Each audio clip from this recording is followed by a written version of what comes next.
विष्णु. त्याच्या अनुषंगाने प्रारंभिक पाठाला, सुरुवातीचा अगदी जो पाठ होता आपला, सुरुवात ज्यावेळेस आपण ग्रंथाचा आरंभ केला, त्या प्रारंभिक पाठाला आपण पाहत होतो एक विषय, साधक, साधना आणि त्याचा असणारं साध्य. आणि म्हणून गेल्या अनेक पाठाच्या अनुषंगाने जर आपण काय पाहिलं असेल तर साधक पाहिलं की काय, विवेक, वैराग्य, समाधी, षटकसंपत्ती आणि मुमुक्षुत्व हे प्राप्त केलेला त्यांनी काय केलं पाहिजे, साधना, गीता, उपनिषद यांचं पठन, चिंतन, श्रवण, मनन, निधिध्यासना ही साधना करत करत करत त्याच्या मग साध्यावस्था काय आहे त्याची, मग साध्यावस्था सांगितली जी काल आपण पाहत होतो योग वासिष्ठमध्ये असणाऱ्या ज्ञानाच्या सप्तभूमिका. तर त्या सप्तभूमिकेमधली तुर्यगा अवस्था ही त्याचं झालं साध्य. तिथपर्यंत पोहोचण्याकरिता ही जी सगळी आपण जी साधना करतो ही काय पाहिजे, तर तिथपर्यंत पोहोचाय, म्हणजे कुठपर्यंत पोचायचं आहे, तर ब्रह्मविद ब्रह्मैव भवती. तो ब्रह्मविद जो आहे तो काय शेवटी होतो, तर ब्रह्मैव भवती, दुसरं काहीही होत नाही. त्याच्यासाठी आपण उदाहरण देतो नदीचं. यथा नद्यस्यन्दमानाः समुद्रम अस्तं विहंती नामरूपे विहाय. नदीला जोपर्यंत समुद्रामध्ये ती जात नाही, समुद्रामध्ये तिचं विलीनीकरण होत नाही, विलीन होत नाही, तोपर्यंत जशी तिची पूर्तता नाही. जोपर्यंत ती गंगा, सरस्वती, सिंधू जोपर्यंत आहे, म्हणजे जोपर्यंत तिला नाम आणि रूपामध्ये आसक्ती आहे तोपर्यंत दुःख आहे.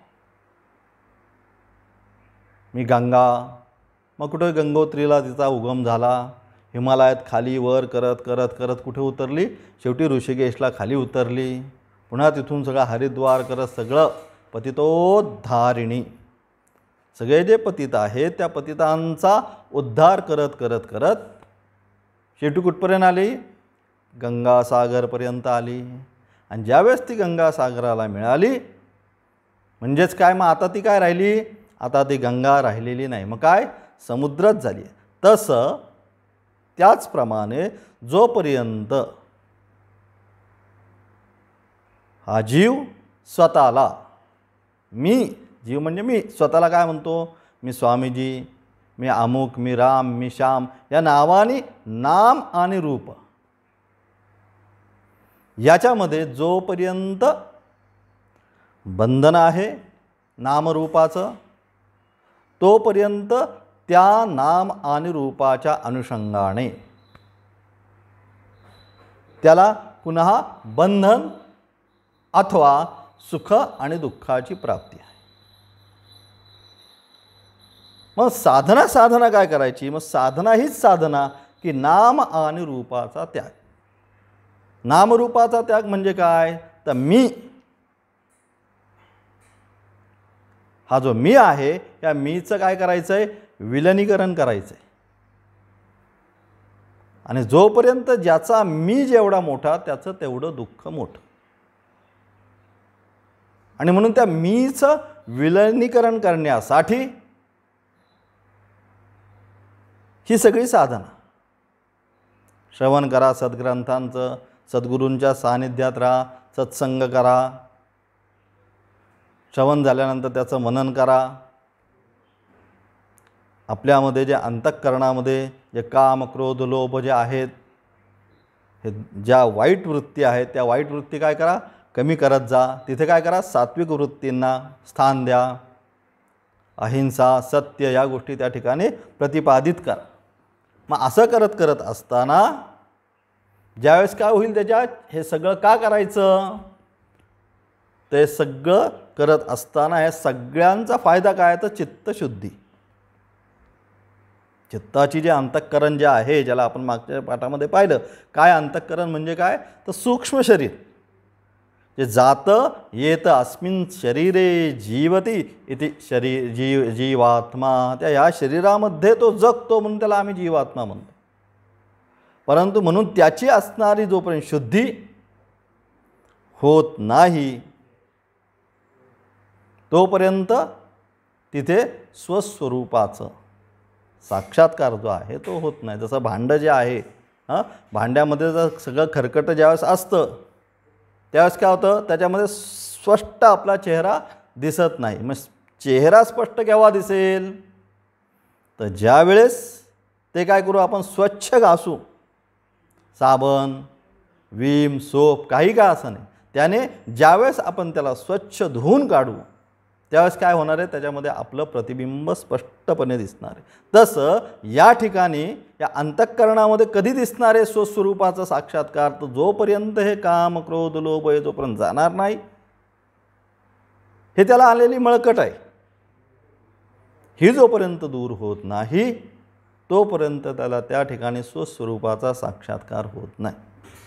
आणि म्हणून हे सगळं का करायचं, तर साध्य काय आपलं, तर साध्य म्हणजे आपलं ब्रह्मविद ब्रह्मैव भवती. जोपर्यंत स्वस्वरूपाचा साक्षात्कार होत नाही तोपर्यंत आत्यंतिक दुःखाची निवृत्ती होऊ शकत नाही आणि निरतिशय आनंदाची प्राप्ती होऊ शकत नाही. मग आत्यंतिक दुःख निवृत्ती आणि निरतिशय आनंदाची जर प्राप्ती करून घ्यायची असेल तर त्याला फक्त आणि फक्त शास्त्राने हा एकच मार्ग सांगितला. कोणता, ब्रह्मविद ब्रह्मैव भवती. जोपर्यंत तो त्या भावाला जाणार नाही तोपर्यंत त्याला निरतिशय आनंदाची प्राप्ती होऊ शकत नाही. तो आनंदच होऊन जातो, तिथं मग दुसरं काही राहत नाही. आणि हीच जीवनाची इति कर्तव्यता. आणि हाच अनुभव साधू संत ऋषी म्हणून या सगळ्यांनी काय केलं, आपापल्या जीवनामध्ये अनुभवला आणि तो त्या अनुषंगाने आपापल्या सद्ग्रंथांच्या द्वारे तोच अनुभव काय केला, त्यांनी आपल्या सर्वांना सांगण्याचा प्रयत्न केला की वास्तविक आनंद काय. वास्तविक आनंद हाच आहे, स्वस्वरूपाचा जो आनंद आहे हाच वास्तविक स्वरूपाचा आनंद आहे. आणि तो ज्यावेळेस आपल्याला प्राप्त होईल त्याच वेळेस आपल्या जीवनाची इतिकर्तव्यता झाली असं म्हणायला काही हरकत नाही. आणि म्हणून त्याचा असणारा जो मार्ग काल आपण पाहिला कोणता, ज्या ज्ञानाच्या असणाऱ्या सप्त ज्या भूमिका आहेत त्या सप्त भूमिका आपण काल पाहत होतो.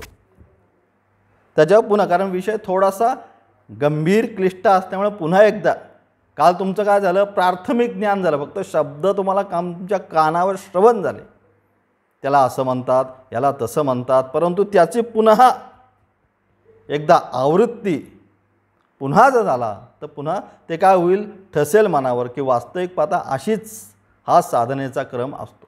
पण त्याची थोडीशी पुनरावृत्ती, एक उजळणी ज्याला म्हणतो आपण, एकदा उजळणी केली की पुढे जायचं आहे. म्हणून त्या असणाऱ्या 7 अवस्था कोणत्या, तर काल आपण पुन्हा पाहत होतो, शुभेच्छा, विचारणा, तनुमानसा, सत्वापत्ती, असंसक्ती, पदार्थाभावनी आणि तुर्यगा. ह्या काय, ह्या 7 स्टेज आपल्या, ह्या काय आहे 7 पायऱ्यात. ह्या 1 2 3 4 करत 7व्या पायरीवर गेलो की आपण काय होणार आहे, ब्रह्मविद ब्रह्मैव भवती तो होणार आहे. आणि म्हणून पहिली पायरी सांगितली काय, शुभेच्छा. मग शुभेच्छा म्हणजे काय, एकदा त्याला आपण शुभेच्छा देतो एखाद्याला, म्हणजे काय देतो, तू या मार्गावर निघालायस, छान आहेस, तुझं अभिनंदन. तसं आता तो कुठं निघाला आहे, ब्रह्मप्राप्तीच्या ज्ञानप्राप्तीच्या मार्गावर तो निघालेला आहे, म्हणून त्याला त्या शुभेच्छा. त्याच्यामध्ये काय, त्याला आता त्यांनी नित्य वस्तू त्याचा विवेक झाला. शुभेच्छा कधी त्याला प्राप्त करायची वेळ आली की ज्याला कळलं नित्य काय आणि अनित्य काय. मनामध्ये आता दृढ निश्चय झाला की बाबा हेच नित्य आहे, परमेश्वरच नित्य आहे. संसार मी कितीही प्राप्त करायचा प्रयत्न केला तरीसुद्धा तो प्राप्त होणार नाही. ही भूमिका काय झाली, मनामध्ये त्याच्या दृढ झाली. आणि मला काय करायचं आहे, मला आता हेच प्राप्त करायचं आहे, दुसरं जीवनामध्ये माझं आता काही राहिलेले नाही, तेच ब्रह्मज्ञान परमेश्वर हाच प्राप्त मला जीवनामध्ये करायचं. हे ज्यावेळेस त्याला इच्छा होईल ती त्याची पहिली पायरी. कोणती? शुभेच्छा. म्हणजे त्या मार्गावर आला आता होतो, बाकीच्या गोष्टी त्याच्याकडनं आता सुटल्या अनित्य स्वरूपाच्या, आणि ब्रह्मप्राप्तीच्या मार्गावर पहिलं पाऊल त्याने आता ठेवलं. त्यानंतर दुसरं पाऊल त्याचं काय असेल? विचारणा. आता पाऊल तर ठेवलं, मग आता काय? विचारणा. विचारायला पाहिजे कोणाला तरी. मग कोणाला विचारायला पाहिजे? का अजून आम्हाला माहिती नाही, फक्त आम्हाला आपाततः ज्ञान झालं की हे असं आहे. परंतु कोणाला तरी इष्ट माणसाला किंवा ज्यांना त्याचा अनुभव आहे अशा गुरूंना आपल्याला ते विचारलं पाहिजे. म्हणून दुसरं आहे विचारणा. मग कोणाची विचारणा करायची? मग गुरु समीप जाऊन जे वेदांत वाक्य आहे, प्रमाणभूत जे शास्त्र आहे, त्याचं काय केलं त्यांनी? गुरुमुखातून श्रवण केलं, त्यानंतर काय केलं? मनन केलं, आणि स्थानोनिखन न्यायानं पुन्हा त्याची निधिध्यासना केली. पुढे गेला तिसऱ्या स्टेजला, तनुमानसा. निधिध्यासना अवस्थेमध्ये काय झालं? मन मग त्याचं काय झालं? एकाग्र झालं. आणि एकाग्र मनाने ते सूक्ष्म वस्तू ग्रहण करण्याची पात्रता त्याच्यामध्ये निर्माण झाली.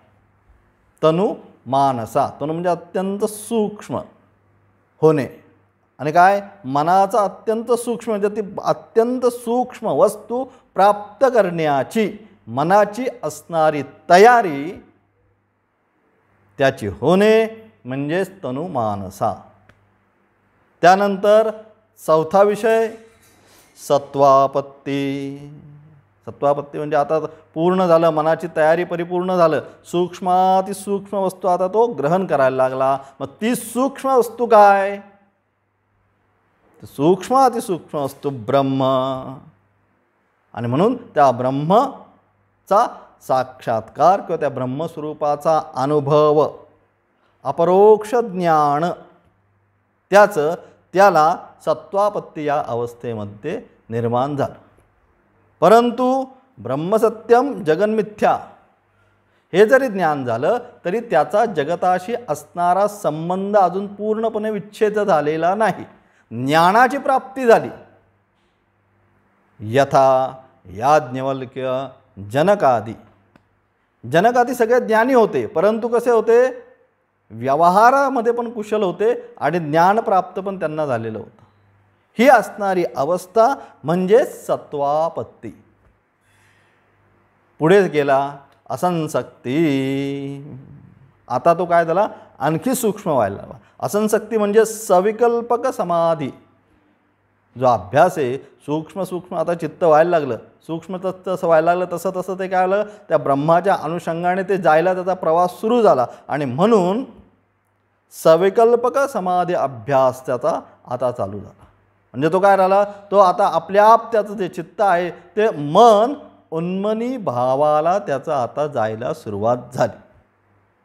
मन उन्मनी भावाला सुरुवात होणं म्हणजेच असंसक्ती. परंतु इथे काय होतोय? तो त्या भावाला गेल्यानंतर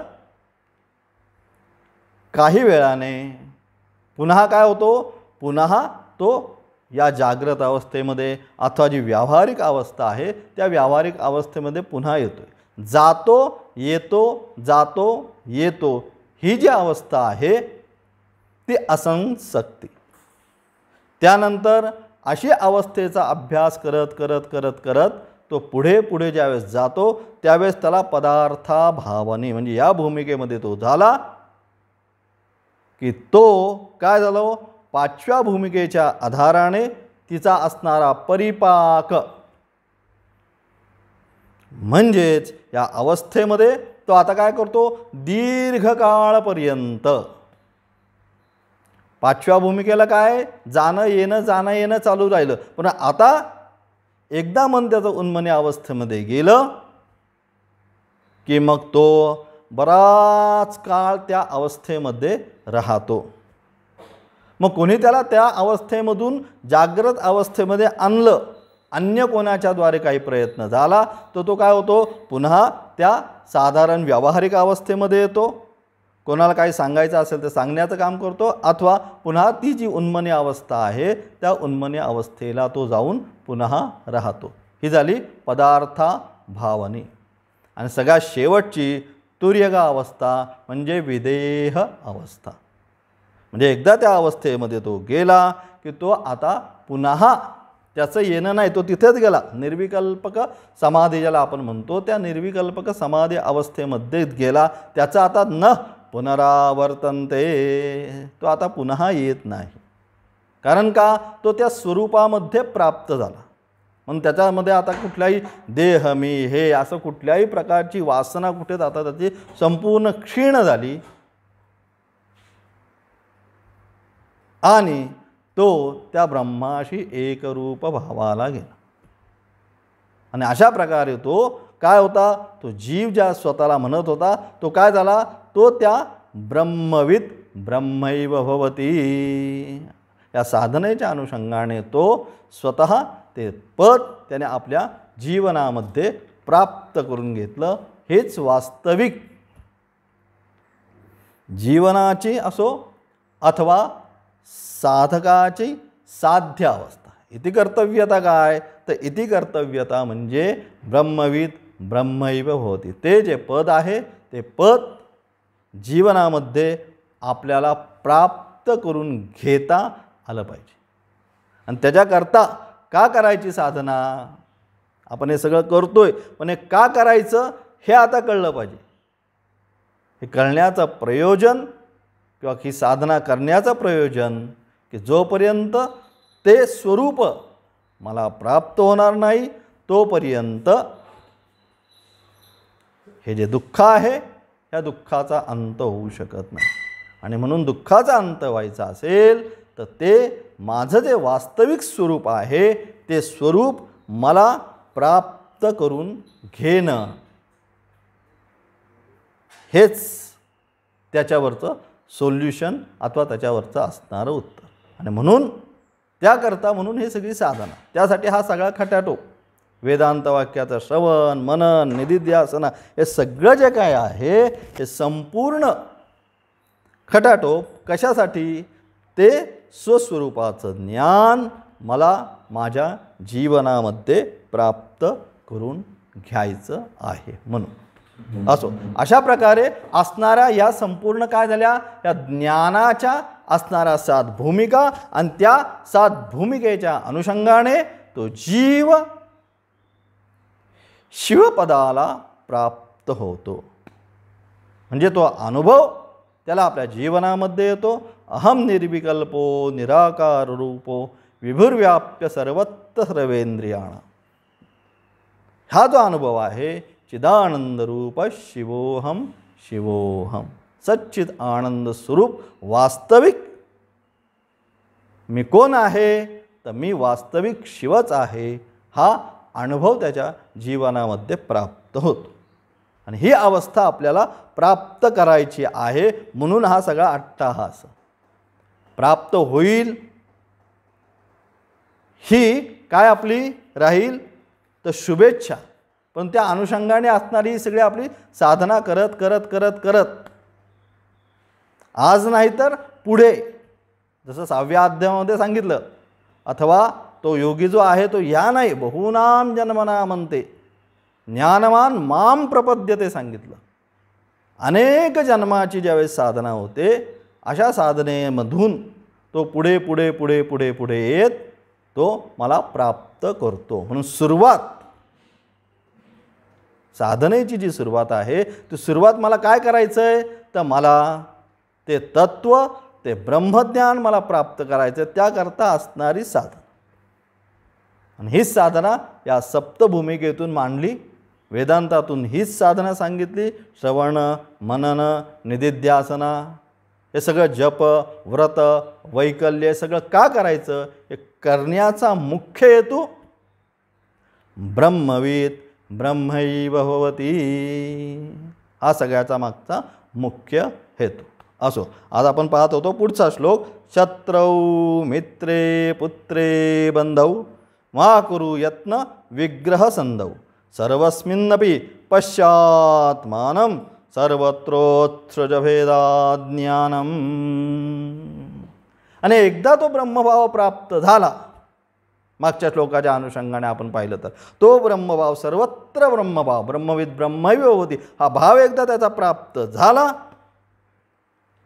मग तो काय, त्याच्या व्यावहारिक क्रिया कशा असतात, तो व्यवहारामध्ये कसा राहील, कसा बोलेल, हे सगळे या श्लोकाच्या माध्यमातून सांगण्याचा आचार्यांनी पुन्हा प्रयत्न केला.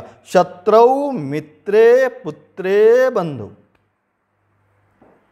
त्याचा शत्रू असो, त्याचा मित्र असो, त्याचा मुलगा असो किंवा त्याचा बंधू म्हणजे त्याचा बंधू असो, काय करतोय तो? मा करू नकोस. काय? यत्न म्हणजे प्रयत्न, विग्रह संधौ, त्यांना एकत्र करण्याचा पण प्रयत्न करू नको किंवा त्यांना तोडण्याचा सुद्धा प्रयत्न करू नको. म्हणजे उदासीन वृत्तीमध्ये काहीच प्रयत्न करू नको. मी त्यांना एकत्र आणतो, मी त्यांना बाजूला घेऊन जातो, काही म्हणून काही कुठल्याच प्रकारचा कोणाशीच, शत्रू असो, मित्र असो, पित्र असो, बंधू असो, कोणाच्याच बाबतीत कुठल्याच प्रकारचा तू प्रयत्न करू नकोस. मा कुरु यत्न विग्रह संधौ, त्यांना एकत्र करण्याचा पण प्रयत्न करू नको अथवा त्यांना एकमेकांपासून दूर करण्याचा सुद्धा प्रयत्न करू नको. म्हणजेच काय, तर तू तटस्थ भावनेने, साक्षी भावनेने पाहण्याचं फक्त काम काय कर, तेवढंच कर, बाकी काही करू नको. कारण का, सर्वस्मिन्नपि पश्यति आत्मानम.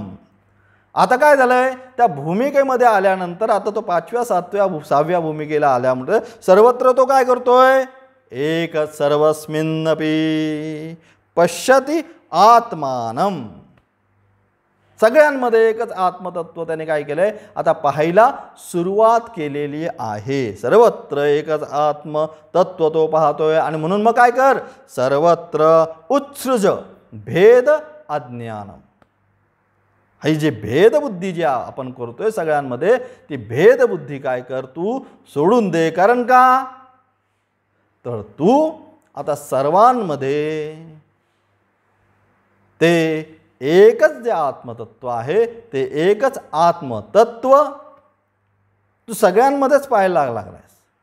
विद्या विनय संपन्ने ब्राह्मणे गवी हस्तिनी, कुणी काय असो, शुनीचैव स्वपाकेच पंडिता समदर्शन, हा सगळ्यांमध्ये आता तो समदर्शन करायला लागलाय. मग जर समदर्शन सगळ्यांमध्ये करायला लागलाय, तर मग कशाबद्दल कोणाला एकत्र करायचं, कोणाचे बंधन करायचं, कोणाला दूर न्यायचं, या सगळ्या ज्या भूमिका आहेत, या सगळ्या भूमिकेपासून तो काय राहील, साक्षी भावाने राहील अथवा तटस्थ भावाने राहील. म्हणजे कोणाही मध्ये तो आता पडणार नाही.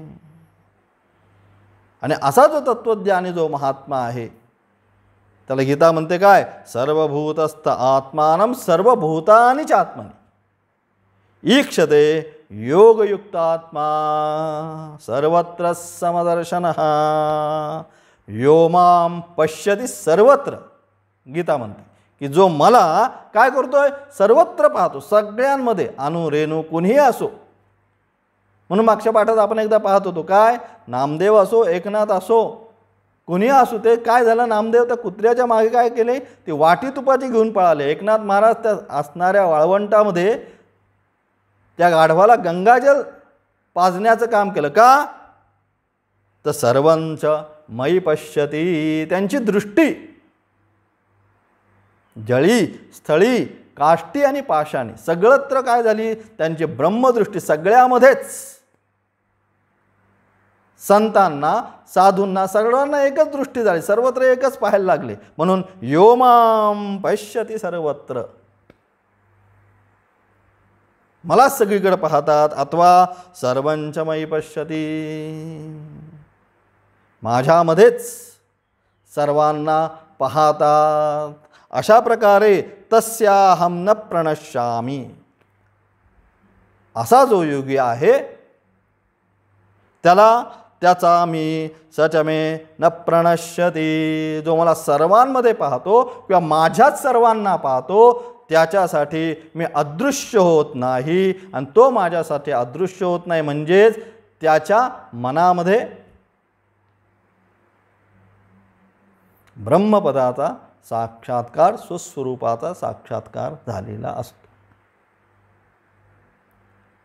आणि तो साक्षात्कार करण्यासाठी किंवा साक्षात्कार झाल्यानंतर तो ज्ञानी कसा राहील, कसा बोलेल, जसं सांगितलं दुसऱ्या अध्यायामध्ये, स्थितप्रज्ञस्य का भाषा समाधिस्थस्य केशव, स्थितती किम प्रभाषेत किमासीत व्रजेत किम, तो कसा राहील, कसा बोलेल, काय करेल, तो असा राहील. कसा? शत्रौ मित्रे पुत्रे बंधौ मा कुरु यत्नम विग्रह संधौ. साक्षीभावाने राहील, काही कोणाला काही सांगायला जाणार नाही, हे तू वाईट करतोयस, तू चांगलं करतोयस, काही कोणाला विग्रह आणि संधव एकत्र पण करायला जाणार नाही आणि एकमेकांपासून दूर करण्याचा पण प्रयत्न करणार नाही. कारण का? तर सर्वत्र सगळ्यांमध्ये काय पाहिलं, त्याने एकच आत्मतत्व जर सगळीकडेच असेल तर कोणाला एकत्र करायचं आणि कोणाला कोणापासून दूर करायचा हा प्रश्न काय होईल, त्याच्याच मनाला पडेल. आणि म्हणून सर्वत्र उत्सृज भेद अज्ञानम, जे भेदज्ञान आहे ते भेदज्ञान त्याच्या मनामधून काय झालंय, उत्सृज झालंय. मी तू पण गेले वाया. त्याच्या मनामधनं मी आणि तू ही जी भूमिका आहे, ही भूमिका संपूर्ण नष्ट झाल्यामुळे तो हा प्रपंच जो आहे, हा प्रपंच साक्षीभावाने पाहण्याचाच प्रयत्न करेल. आणि अशा प्रकारे जो ते साक्षीभावाने प्रपंच पाहतो, तो वास्तविक त्या साधनेची इतिकर्तव्यता त्याची होते. हेच या श्लोकाच्या माध्यमातून सांगितलं. मागचाच असणारा विचार येणाऱ्या पुढच्या सगळ्या श्लोकांमधून पुन्हा पुन्हा आचार्य आता तोच विचार स्थाणुनिखन न्यायेनं पुन्हा पुन्हा दृढ व्हायचा आहे. कारण का, कितीही ऐकलं तरी आपल्याला पुन्हा काय ते संशय विपर्यास होतात. म्हणून तोच विषय आचार्य यापुढच्या सगळ्या श्लोकातून पुन्हा पुन्हा सांगण्याचा आपल्याला प्रयत्न करतात. ओम तत्सत.